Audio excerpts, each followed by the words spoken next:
Hi friends, this article is about today's Hindu newspaper editorial page article dated 7th of July.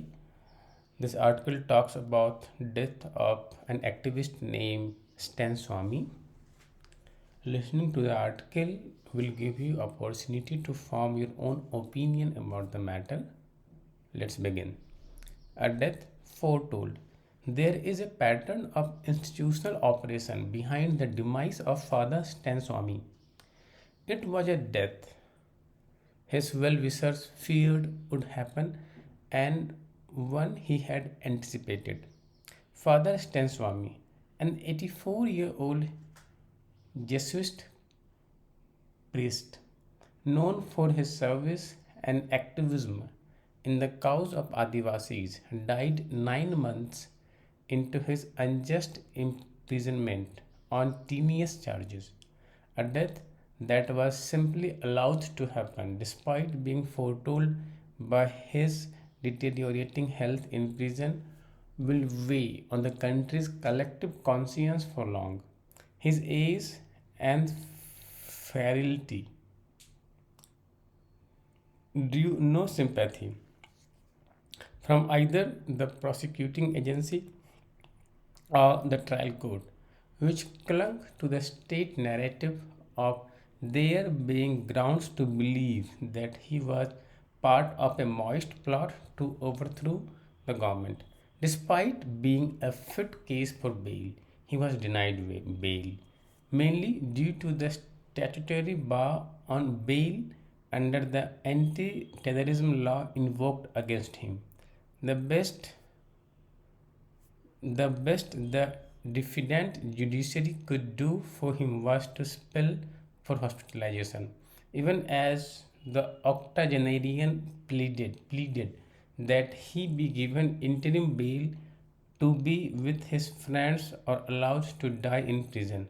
The Bombay High Court did issue notice on his bail petition, observing that he was entitled to bail, but his end came in a hospital even before the matter could be taken up for final disposal. Much of the blame and accountability for his death should be on the NIA, which, which perversely opposed his release, and the court which could have granted interim bail weeks earlier. It was poorly it was fairly obvious that this person's stay, especially during the pandemic, was detrimental to his well-being. A good 2 months elapsed between the High Court seeking the NIA's response to his bail pillar on medical grounds and his death. The same court had intervened to grant interim bail to Varas, Varavara Rao, another elderly co-accused, holding that bail can be granted purely on the grounds of sickness, advanced age, infirmity, and health conditions, especially if incar- incarceration amounted to endangering life. It is systematic and institutional failure that another under trial placed in similar circumstances did not get the benefit of this humane approach. A pattern of institutional operation can be seen in this event, from the denial of a seeper in jail to his death while in custody. Two larger issues here are